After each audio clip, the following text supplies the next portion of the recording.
اے میری قوم، اللہ کی عبادت کرو اور میں تمہیں اللہ کے عظیم عذاب سے ڈرانے والا ہوں۔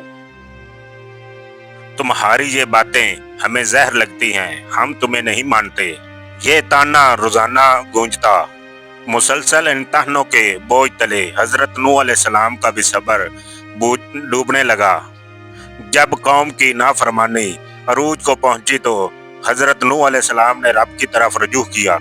قوم کی سرکشی اور سختی عروج کو پہنچ گئی اور 1000 سال کی محنت درد بن کر دل پر چھا گئی۔ اے اللہ، یہ قوم میری بات نہیں سن رہی، ان پر عذاب نازل فرما۔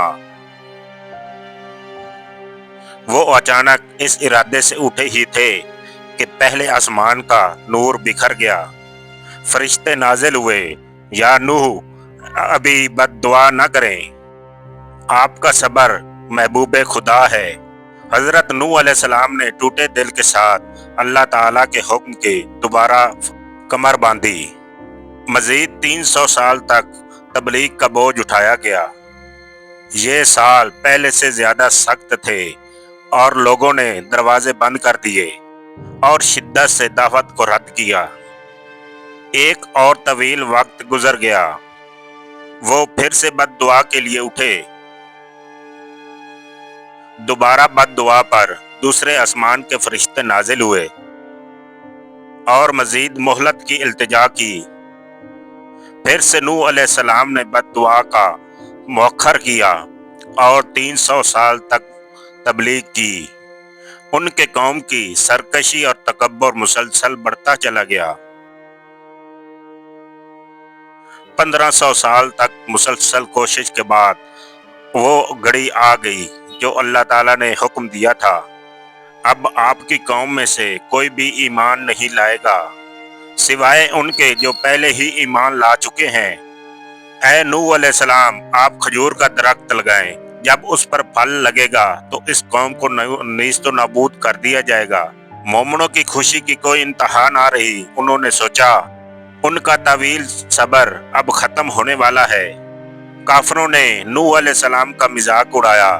جو نبی عذاب لانے والے تھا وہ اب کسان بن گیا ہے۔ اے نوح، اب عذاب ختم اور زراعت باقی رہ گئی ہے۔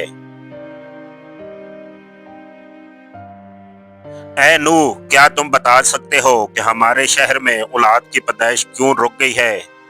نوح علیہ السلام نے کہا کہ عذاب قریب ہے، اللہ عذاب بچوں کو نہیں دیتا۔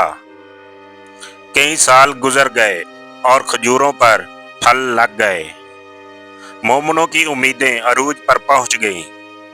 آسمان صاف تھا۔ اللہ تعالیٰ کا ایک اور حکم نازل ہوا جو سب سے بڑی آزمائش تھی۔ ان کھجوروں کو کھاؤ اور ان کی گٹھلیوں سے نئے درخت اگاؤ۔ یہ حکم سن کر کئی مومنوں کا ایمان ڈگمگا گیا۔ وہ مایوسی کی گہری کھائی میں گر گئے۔ آپ جھوٹ بول رہے تھے، ہم آپ کو نبی نہیں مانتے۔ ان کا ایمان صرف ظاہری ثبوت پر ٹکا تھا اور وہ مرتد ہو کر کافروں سے جا ملے۔ یہ اللہ کا امتحان ہے۔ صبر ہی ایمان کی اصل دلیل ہے۔ مگر وہ نہ مانے اور نوح علیہ السلام کے ساتھ چند مخلص ساتھی رہ گئے۔ دوسری بار بھی درخت بڑے ہوئے اور ان پر پھل لگے،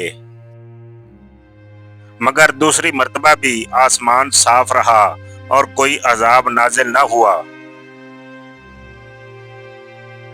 ہر بار جب پھل لگتے تو صبر کرنے والے کم ہوتے گئے۔ اس کڑی آزمائش کے بعد صرف چند مومن باقی بچ گئے جو ایمان کی حقیقت سمجھتے تھے، اور اب یہ آخری امتحان تھا جس سے اللہ تعالیٰ نے شک سے پاک کر دیا گیا تھا۔ حضرت نوح علیہ السلام کا صبر صرف ان چند نفوس کے لیے تھا جو اللہ کے حکم پر مکمل یقین رکھتے تھے۔ تیسری بار کے درختوں نے بھی پھل دیے اور انتظار ختم ہوا۔ اب کوئی ڈیل نہیں اور نہ کوئی التجا۔